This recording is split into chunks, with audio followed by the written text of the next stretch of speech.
No, I didn't seem to record yesterday. Maybe because I was sleeping all yesterday. Didn't wake up at all. Anyway, Shinichi straight up just walked out of class. Like, no fucks given. So the girl with the glasses, forgot her name, I probably don't even know her name. She threw, what did she throw at him? Parasyte or something? What was that? Anyway, she threw the whatever at the Parasyte guy who she was about to get killed by.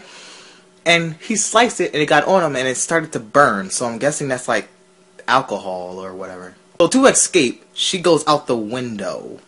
I mean, she successfully escaped, at least. She didn't go through another window or someone saved her, as you might think. No, she jumped off into a tree so she could have a safer landing, which she kind of did.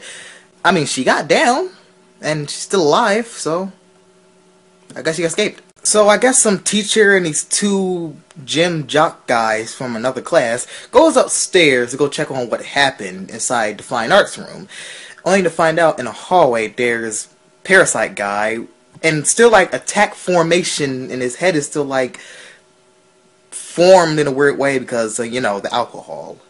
And the teacher goes up to him and says, "Take that, what is that off your head?" or something like that. And so the two jock guys and the teacher walks up to him and they get sliced in the stomach. So those three people got killed all over. Those three people got killed and the news started spreading all over the school. So now the police was called and everyone is evacuating the building. But before I go any further, I found a really weird thing.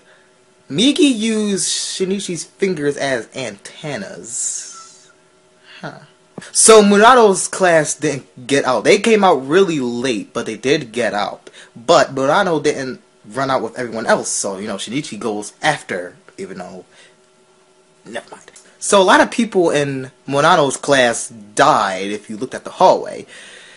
And Shinichi was like, man. He had like a little mental breakdown for like, I don't know, like 10, 15 seconds. Yeah, like a mental breakdown. He calmed down and said, "I'm going to protect Murano." But sadly, of all the people in that hallway who died, Murano was one of them. And she was obliterated. False advertisement. That was not Murano. It was just a girl who looked exactly like her. Why was it a girl who looks exactly like... No.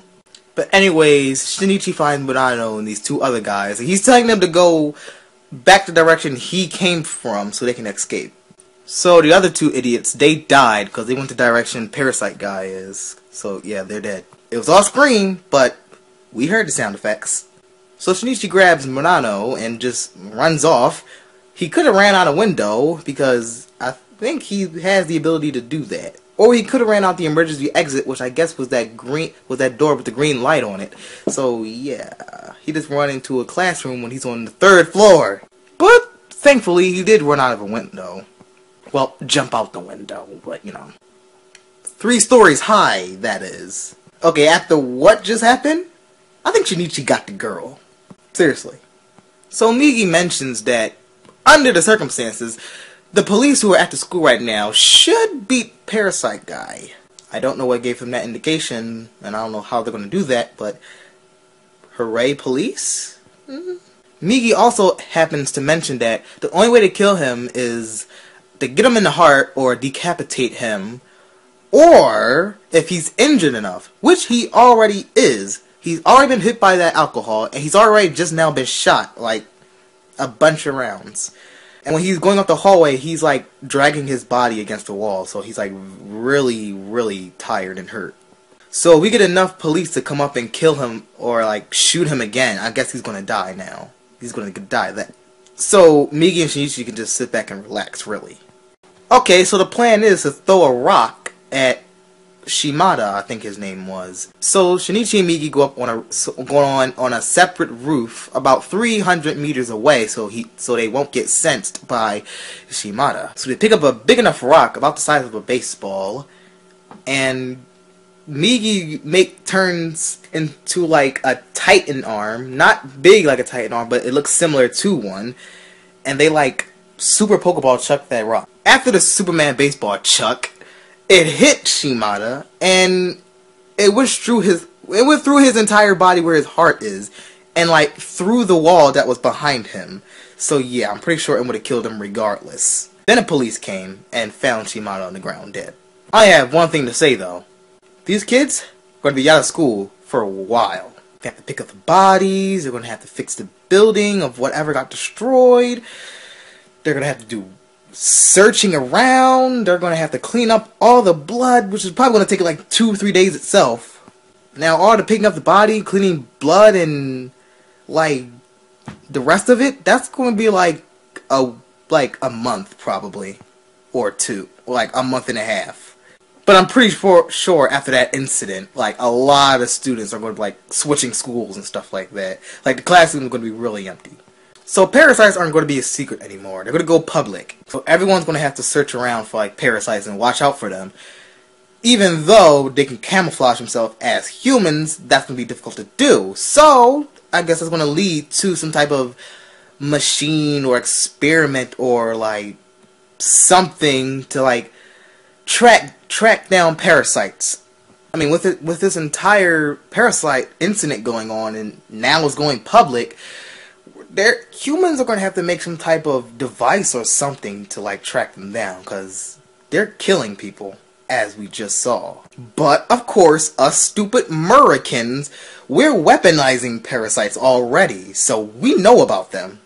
Question is, how are we going to weaponize parasites? I mean, can't they already make themselves weapons? Seeing that Migi, like a few episodes ago, turned himself into a gun after seeing one on the computer. Okay, so there's a scientist in the room who tells us how you can tell parasites and humans apart. Well, parasite people who have parasites in them, between people who are human. So the professor has made one good indication of how to find a parasite. It's hair. Now, if you take out a hair of a regular human, you see that nothing will happen, except they lose a couple hairs. But if you take out the hair of a parasite, all their hair will start to shrivel and just like die out. Well, at least I guess he didn't actually get the girl, but he did get Murano to be a good friend again, at least. They're talking to each other more, again, like they all used to. But weirdly, these two, I guess, parasites didn't go public, but the whole thing about hair, that did. And how we know this is these two little girls this one little girl ran out of her house. And when they greeted each other, they pulled out each other's hair. And Shinichi said, I guess hair is going to be a thing, how people greet. So parasites didn't go public, but how to find or see a parasite went public. That's stupid.